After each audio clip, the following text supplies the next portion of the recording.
दीजिए to your father, अपने पिताजी को एक पत्र लिख दीजिए रिक्वेस्टिंग हिम, उनसे विनती करिए टू सेंड कि भेज दीजिए यू आपको 3000 रुपीस मतलब रुपए 3000 रुपया भेजने के लिए आप पिताजी को एक पत्र लिखेंगे फॉर परचेसिंग, खरीदना है क्या द बुक्स। क्वेश्चन तो समझ में आ गया कि आपको अपने पिताजी को एक पत्र लिख के देना है और उस पत्र में उनसे बताना है कि पिताजी 3000 रुपया भेज दो, हमको किताबें लेनी है। तो आप कैसे बात करोगे? सबसे पहले तो आपको कैसे बात करनी है? सबसे पहले तो आपको जो सेंडर एड्रेस रिसीवर एड्रेस वो सब अभी मैं बताता हूं उसको। आप बात कैसे करोगे उनसे? आप बात ऐसे करोगे, पिताजी आप अच्छे हैं और मैं भी यहाँ पर अच्छा हूं। फिर आप अपनी बात को रखोगे, पिताजी नया सेशन स्टार्ट हो गया, नया सत्र स्टार्ट हो गया है। अब तुरंत एक बच्चा पीछे खड़ा हो गया, सर जब हम घर में ही बैठे हैं तो पिताजी को पत्र क्यों लिख देंगे? नहीं भाई, जब ऐसे क्वेश्चन होते हैं तो इसका मतलब ये है कि ये बच्चा जो है हॉस्टल में है, घर से दूर है, इस वजह से इसका आपको आंसर इस तरीके से लिखना है। क्लियर है भैया से? अब देखो आपने क्या किया, आपने बताया कि पिताजी हम भी ठीक है और हमारा नया सत्र स्टार्ट हो रहा है और उसके लिए हमें कॉपी और बुक्स लेनी है। तो इसके लिए आप क्या करो, 3000 रुपए भेज दो। जितना मैं बोल रहा हूँ इसी को ट्रांसलेट करूंगा इधर, ठीक है? 3000 रुपए भेज दो ताकि मैं जल्द से जल्द बुक अपनी ले सकूं। और पिताजी आप अपना ख्याल रखिएगा, मैं पैसे बहुत सावधानी से खर्च करूंगा, ठीक है? फिर आप अपनी आगे की बात करेंगे, मम्मी और जो पापा से बात हो रही है, माता जी को आप प्रणाम बोलिएगा और छोटे जो भाई बहन है उनको ढेर सारा प्यार दे दीजिएगा। खत्म आपका लेटर। कैसे लिखे बताऊं? कैसे लिखे बताओ जल्दी से सारे बच्चे कैसे बताओ जल्दी से। हाँ जी, अब देखो मैं बताता हूं आपको इसे कैसे लिखना है। ये आपका रहा क्या, सबसे पहला प्लेन पेज और हमें पता है कि क्वेश्चन नंबर कौन सा है 2 और 2 में हम फर्स्ट वाला कर रहे हैं तो हमने क्या लिखा यहाँ पर क्वेश्चन नंबर हम क्या लिखेंगे आंसर नंबर 2। देखो ध्यान से सारे बच्चे ध्यान से देखेंगे हमने क्या लिखा आंसर और वाला लिखा कि पहले वाला लिखा। तो आप लेटर लिख रहे हो तो आप साइड में देखो लिख देना लेटर राइटिंग। अब सामने हमारे एग्जामिनर को पता चल जाएगा अच्छा बच्चे ने लेटर राइटिंग किया है। तो इससे क्या हुआ कंफ्यूजन दूर ना कि आप एप्लीकेशन लिख रहे हो लेटर लिख रहे हो। अब बस लिखने का तरीका बचा है वो मैं बता दे रहा हूं। देखो सबसे पहले ध्यान से कि आपके एग्जाम में जो कॉपी आती है उसमें ये लाइन बनी होती है क्या, ये बनी होती है। तो जब ये लाइन बनी होती है तो बिल्कुल इसी के किनारे किनारे चिपका के लिखना और ऐसे ऐसे करके लिखोगे तो गलत हो जाएगा। टू यहाँ द प्रिंसिपल यहाँ वाला जो पोर्शन था वो सब कुछ नहीं करना है, ठीक है? बिल्कुल नहीं करेंगे जी। अब देखो मैं बताता हूं आपको कैसे लिखना है सारे के सारे बच्चे। सबसे पहले आपको कम से कम 2 लाइन या फिर 3 लाइन यहाँ पर एक एड्रेस मेंशन करना होगा। हम आपको बताते हैं कि आप एड्रेस कैसे मेंशन करोगे। इस बार तो 2026 का एग्जाम होगा उसमें आपको एड्रेस पहले से गिवन होगा, लेकिन अभी तो हमको नहीं दिया गया है, हमारे क्वेश्चन में नहीं दिया गया है, तो हम अपना फेक एड्रेस बना लेते हैं। कैसे? XYZ हॉस्टल, ठीक है? XYZ हॉस्टल और लखनऊ, ठीक है? मैंने लिख दिया लखनऊ।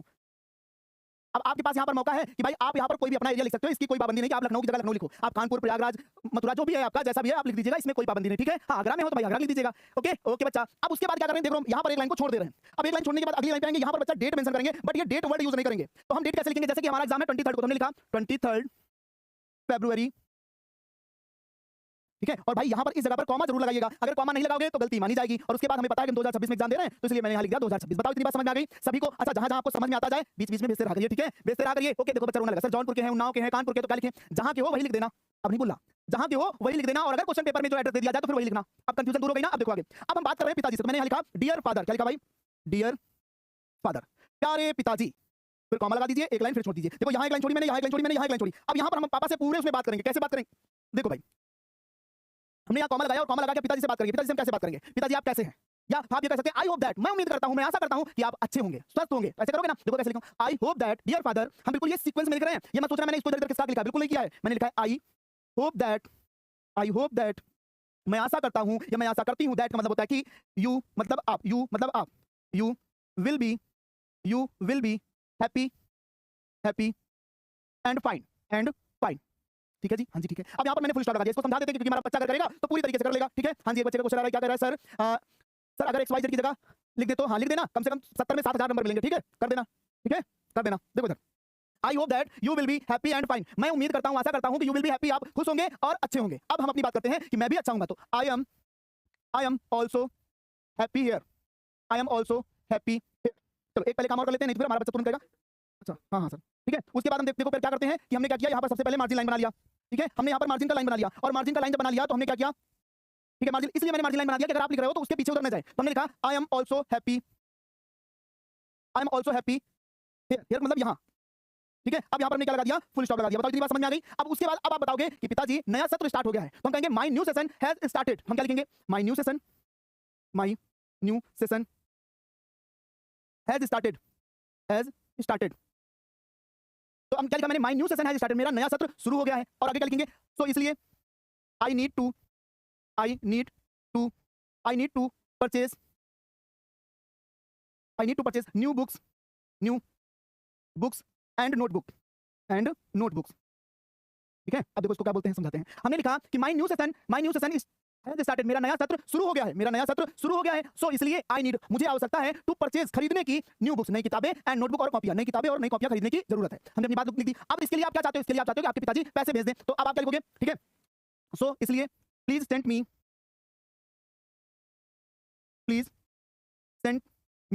कितने रुपीस मांगे थे? 3000। तो हम लिखेंगे सो इसलिए प्लीज सेंड मी 3000 रुपीस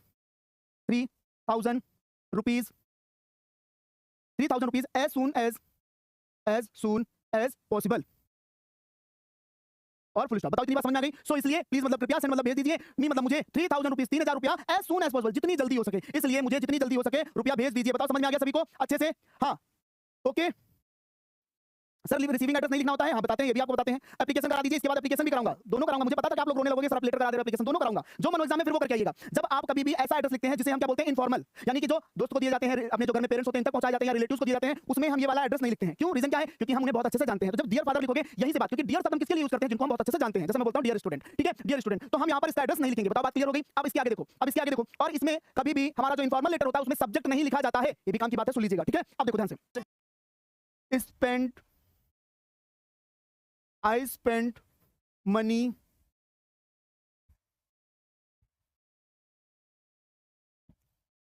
ठीक है, ऐसे करके लिखो, I will spend money, ठीक है, very carefully,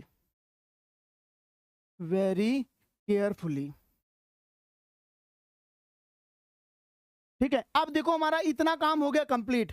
अब हमने पूरी बात बता दी है, सब कुछ समझा दिया पिताजी, और पिताजी हमारे समझदार थे, पूरी बात समझ चुके।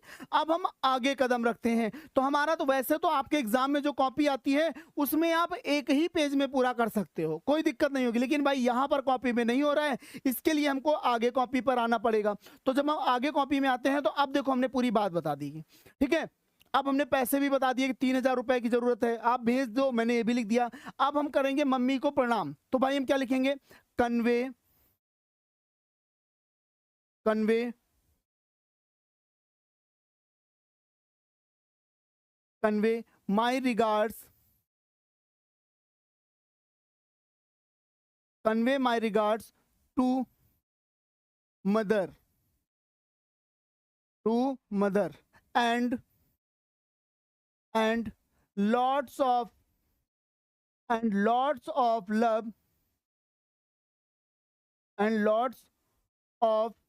love, to my younger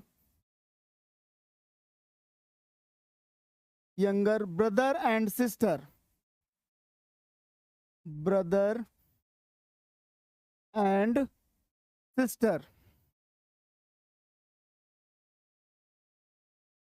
ठीक है। बताओ इतनी बात समझ में आ गई सभी को अच्छे से? ओके, हाँ जी हाँ जी। अब एक बच्चा तुरंत कह रहा सर आई के साथ सेल लगता है, हाँ तुम वो भी बताते हैं, बिल्कुल बताएंगे, हाँ जी बिल्कुल बताएंगे। और किसी की कोई समस्या नहीं है? देखो हम आपको बताते हैं आई के साथ सेल और विल का अंतर क्या होता है। जब हम कभी भी श्योरिटी के साथ बोलते हैं कि मैं ये काम करूंगा तो हम वहां आई विल करेंगे। मैंने पापा से प्रॉमिस किया है कि पिताजी जो आप पैसा भेजोगे उसे ध्यानपूर्वक खर्च करेंगे, इसका मतलब हम श्योर हैं अपनी बात पे, इसलिए हम आई विल लिखेंगे। लेकिन अब हम दिमाग लगा के बोल रहे हैं पापा तुम पैसा भेजो हम सही से खर्च करेंगे, आई सेल बोल दिया, इसका मतलब ये चीटिंग कर रहा है। समझ रहे हो ना कि मैं क्या बोलना चाह रहा हूं? आई के साथ अगर कभी भी विल लगा मिल जाए तो उसमें श्योरिटी होती है, और अगर आई के साथ सेल लगता है तो उसमें श्योरिटी नहीं होती है, बस ये याद रखिएगा हमेशा। ओके, हाँ जी, बहुत बढ़िया, बहुत अच्छे, समझ गए? हाँ जी। तो हमने क्या लिखा? Convey my regards to mother and lots of, देखो कन्वे का मतलब होता है एक तरीके से प्रणाम बोलना, माई रिगार्ड्स एक तरीके से प्रणाम बोलते हैं किसको? To mother. पिताजी से तो हमारी बात हो गई है, अब सिर्फ माताजी से बची हुई, तो माताजी को मैंने प्रणाम बोला। एंड लॉट्स ऑफ लव, और बहुत ज्यादा प्यार किया, कि बोल दिया किसके लिए? टू माई यंगर ब्रदर, अपने छोटे भाई को, और हमारी जो बहन है, छोटे भाई और बहन को मैंने ढेर सारा प्यार भेज दिया पत्र के माध्यम से। बताओ इसको समझ में आ गया? हाँ जी, हाँ ये ई है बेटा यहाँ पे, ठीक है, ई। ओके, हाँ जी। अब इसके बाद देखो क्या करेंगे, इसके बाद क्या करेंगे? इसके बाद हम क्या करेंगे? एक लाइन को ड्रॉप करेंगे, एक लाइन को ड्रॉप करेंगे। अब हम क्या कर देंगे? योर लविंग सन, देखो आपका प्रिय बेटा, बेटा भी हो सकता है, और अगर बेटी लिखना चाहते हो तो डॉटर भी, अगर आप बेटी हैं तो डॉटर लिख सकते हो, ठीक है। Your loving son slash daughter, और यहां पर आप क्या लिख दोगे? ABC XYZ, और इसके बाद ये आपका लेटर राइटिंग हो गया कंप्लीट। क्लियर है? सभी को? जल्दी से बताओ भाई। ओके, हाँ जी हाँ जी हाँ जी, बिल्कुल बिल्कुल, वेरी गुड, बहुत बढ़िया।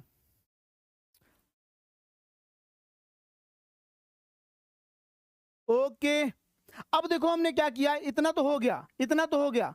अब हम बताते हैं अगर हमें एप्लीकेशन लिखना होता तो हमसे एप्लीकेशन क्या कह रहा था, एप्लीकेशन देख लो ध्यान से।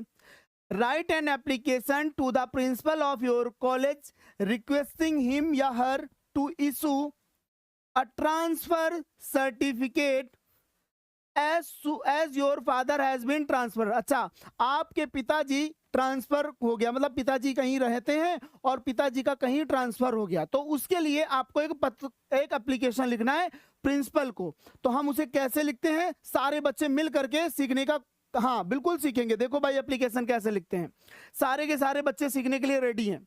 सबसे पहले क्या करेंगे, हम स्टार्टिंग में एड्रेस लिखेंगे, कैसे, टू से। टू, इसी के नीचे क्या लिखेंगे, the principal, to the principal, to the principal XYZ public school, ठीक है, पब्लिक स्कूल, ठीक है, और लखनऊ। बताओ इतनी बात समझ में आ गई? किसी को कोई प्रॉब्लम नहीं ना? जल्दी से बोलते रहो भाई, सारे के सारे बच्चे।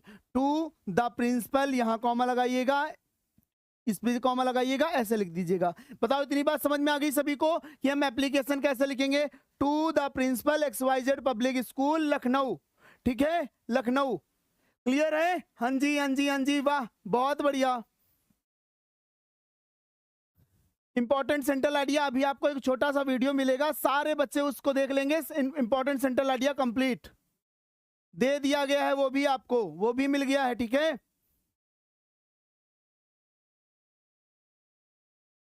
सर रिपोर्ट, सर डाउट सुन लो, जिंदगी का सवाल। अच्छा, रिपोर्ट और आर्टिकल तो एक जैसे ही लगते हैं, दोनों में क्या डिफरेंस है प्लीज बता दो। हाँ जी बेटा, बहुत बढ़िया क्वेश्चन है। देखो भाई, बहुत बढ़िया, ध्यान से सुनिएगा, हम आपकी बात सुन रहे हैं तो आपका जवाब दे रहे हैं, तो आप भी ध्यान से सुन लीजिएगा। रिपोर्ट राइटिंग और आर्टिकल राइटिंग दोनों एक जैसे होते हैं, इनके बीच अंतर क्या होता है मैं आपको बताता हूं। जो आर्टिकल राइटिंग होता है ना, इसका मतलब होता है अनुच्छेद, इसमें आप थोड़ी बहुत प्रेजेंट की भी बातें कर सकते हो, लेकिन जो रिपोर्ट राइटिंग होती है इसे हमेशा पास्ट फॉर्म में लिखते हैं। रिपोर्ट राइटिंग का मतलब होता है सिचुएशन पहले घटित हो चुकी है, अब आप उसको देख देख के बता रहे हो, मतलब याद करके बता रहे हो। जैसे हम आपसे कहें कि आपका पिछला कोई जन्मदिन आपको याद होगा, तो आप बोलोगे हाँ उस दिन ये हुआ था, वो लोग आए थे, फिर केक कटा था, फिर सबने खाया था, फिर हम रोए थे या फिर हम हंसे थे, सब कुछ पास्ट में बोल रहे हो ना। बस ये अंतर होता है। जो रिपोर्ट राइटिंग होता है वो पास्ट में होता है, जो आर्टिकल होता है वहां पर हम प्रेजेंट की भी बातें कर सकते हैं कि ऐसा होगा तो ये होगा, ऐसे करके, बस यही अंतर है। और दूसरी बात, अगर आपको कुछ दिखाना है तो आप साफ साफ ऊपर लिख दोगे आर्टिकल राइटिंग, अगर रिपोर्ट राइटिंग कर रहे हो तो रिपोर्ट राइटिंग, बस क्लियर है जी। क्या दिक्कत है इसमें? अब तो जिंदगी बच गई आपकी, सुरक्षित हो आप, जल्दी से बताओ। हाँ जी हाँ जी, वाह। सर जी बोल देना इसमें पानी दे दें और ये वाला हटा देंगे ना। अब देखो भाई, हम एप्लीकेशन में, अब हमने क्या किया, हमने यहां पर एक लाइन को ड्रॉप कर दिया, लाइन को ड्रॉप कर दिया, और लाइन ड्रॉप करने के बाद अब हम क्या लिखेंगे भैया, डेट। डेट क्या है हमारी, हमने लिखा 23 फरवरी, 23 फरवरी, कॉमा लगाया, 2026 लगाया। बताओ समझ में आ गया सभी को? हाँ जी हाँ, बहुत बढ़िया, बहुत अच्छा, ओके ओके सर, हाँ जी हाँ जी हाँ जी, वेरी गुड। साहब कोई क्वेश्चन नहीं पूछना है, और जितने क्वेश्चन होंगे सब करके आएंगे, ठीक है। हाँ बिल्कुल नहीं भैया, मुझे पेमेंट नहीं लेना, तुम अपने पास रखो, ठीक है। 23 फरवरी 2026। अब भाई मैंने क्या किया, इसके बाद एक लाइन को ड्रॉप किया। लाइन ड्रॉप करने के बाद अब बात करते हैं, जब एप्लीकेशन लिखते हैं तो प्यारे बच्चों एक बात याद रखिएगा, जब एप्लीकेशन लिखेंगे तो वहां पर हमें सब्जेक्ट लिखना होता है, तो इसलिए हम यू बी, इसे ना इतना ना ब्लैक पेन से लिखिएगा, इतना ना ब्लैक पेन से लिखिएगा और फिर ब्लू पेन यूज करिएगा। देखो इसके पहले हम जितना कर रहे हैं सब ब्लू पेन से लिख रहे हैं, लेकिन अब मैंने इसे ब्लैक से लिखा और आगे क्या लिखा, ब्लू पेन से। और हमारा टॉपिक क्या था, देखो ये जो सब्जेक्ट होगा सबसे पहले एक वर्ड याद रखिए, रिगार्डिंग। क्या, रिगार्डिंग, रिगार्डिंग। अब रिगार्डिंग क्या था, देखो टॉपिक क्या था आपका, टॉपिक था कि इशू करना है, इशू करना है अ ट्रांसफर सर्टिफिकेट, ठीक है, रिगार्डिंग ट्रांसफर सर्टिफिकेट। अब देखो मैंने क्या लिखा, रिगार्डिंग टू इशू, ठीक है, regarding to issue transfer certificate.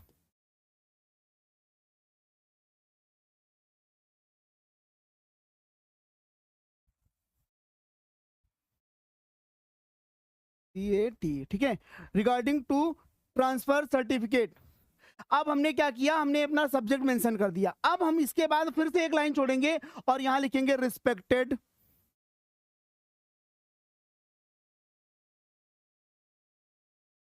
Respected sir.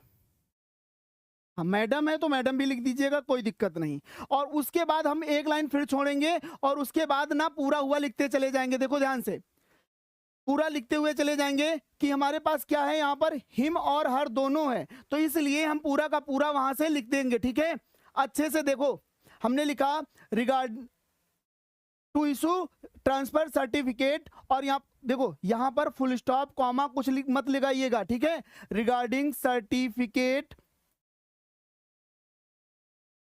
ठीक है, रिगार्डिंग सर्टिफिकेट, यहां कॉमा फुल स्टॉप मत लगाइएगा, अगली लाइन ड्रॉप करिएगा। रिस्पेक्टेड सर लिखना है तो लिख सकते हो, स्लैश लगा के मैडम भी लिख सकते हो, कोई दिक्कत नहीं होगी। अब उसके बाद क्या लिखना है, I beg to say that, बिल्कुल यहां से स्ट्रेट लाइन से, I beg to say that I am a student of, I am a student of class 10th, I am a student of class 10th। अब अपने पूरी बात लगा दी, कोई दिक्कत नहीं ना, इतना समझ में आ गया भाई, सिंपल सी बात है, इतनी तो लाइन। आप क्या लिखना चाहते हो, ऑफ योर स्कूल या इन योर स्कूल, ये भी कर सकते हो, इन योर स्कूल, ठीक है। देखो इतना लिखना है, और दूसरी बात ये सोचिएगा कि मैंने इतना लिख दिया, इतना लिखने के बाद हम आपको अगले पेज पे ले जा रहे हैं, बट आप ये मत सोचना यहाँ पैराग्राफ चेंज हो गया, ठीक है, पैराग्राफ चेंज नहीं किया गया है, ओके। मोस्ट रिस्पेक्टफुली नहीं लगाया, बिल्कुल लगा सकते हो, मोस्ट रिस्पेक्टफुली लगा सकते हो, क्या दिक्कत है, हाँ ठीक है। अब देखो हमने क्या किया, हमने क्या किया, उसी के बाद लिखा कि स्टूडेंट ऑफ योर स्कूल, ठीक। अब यहां से लिखेंगे माय फादर, अपनी बात लिख रहे हैं उसी के आगे फुल स्टॉप के बाद, my father who was a, who is a government employee, ये लाइन मैं यहां कर दे रहा हूं, ठीक ठीक। Who, my father who is a government employee has been transferred to, has been transferred to other district, ठीक है। इतनी बात याद रखिएगा कि भाई मैंने क्या किया, मैंने बताया कि माय फादर, मेरे पिताजी जो एक गवर्नमेंट एम्प्लॉय है, सरकारी कर्मचारी हैं, हु हैज बीन ट्रांसफर्ड, जिनका क्या हो गया, हैज बीन ट्रांसफर्ड, यहां से कॉमा लगा लिख दीजिएगा, हैज बीन, या फिर हु हैज बीन कर दोगे तब भी ठीक है, हु हैज बीन ट्रांसफर्ड, जिनका क्या हो गया, ट्रांसफर हो गया है टू अदर डिस्ट्रिक्ट, दूसरे जिले में ट्रांसफर हो गया है। तो सिंपल सी बात है, पिताजी का ट्रांसफर हो गया है तो आप भी उनके साथ जाओगे, है ना, आप भी उनके साथ जाओगे, who has been transferred to other district, दूसरे जिले में ट्रांसफर हो गया है। सो तो इसलिए my family is going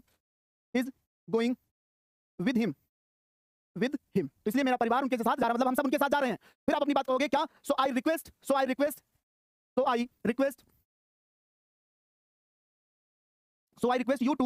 you to please issue my transfer certificate, ठीक हो गया, खत्म। अब इतनी बात बताओ समझ में आ रही सभी को अच्छे से, कोई दिक्कत नहीं हो रही ना, वेरी गुड, हाँ जी वेरी गुड, अच्छा है ना। अब इतना करने के बाद आपने पूरी बात बता दी, अब हम उनको धन्यवाद देंगे, क्या, I shall be highly obliged to your act of kindness, of kindness, ठीक है, इसको भी समझा देता हूं कि आई हाईली ऑब्लाइज, महान, मैं आपका आभारी रहूंगा, टू योर, आपके एक्ट ऑफ काइंडनेस, इस दया के कार्य का मैं हमेशा आभारी रहूंगा, बहुत आभारी रहूंगा। ठीक है, अब हमें ये बात की जानकारी है कि जो हम लिख रहे हैं ये फॉर्मल में आता है, इसलिए प्यारे बच्चों जैसे उसमें सब्जेक्ट मेंशन किया जाता है उसी प्रकार एक लाइन ड्रॉप करके यहां पर थैंकिंग यू भी लिखिएगा, थैंकिंग यू। अब थैंकिंग यू के बाद यहां कॉमा लगाइएगा, एक लाइन छोड़ दीजिएगा, फिर यहां लिखिएगा योर्स ओबेडियंटली। ठीक है, योर्स ओबेडियंटली XYZ, और ये आपका एप्लीकेशन हुआ कंप्लीट। और अगर आपको सच में समझ में आ गया है तो अब थोड़ी देर तक तो हार्ट का इमोजी रुकना ही नहीं चाहिए, थोड़ी देर तो हार्ट का इमोजी रुकना ही नहीं चाहिए भाई सारे बच्चे। ओके सर, आप गुरु दक्षिणा में क्या लोगे?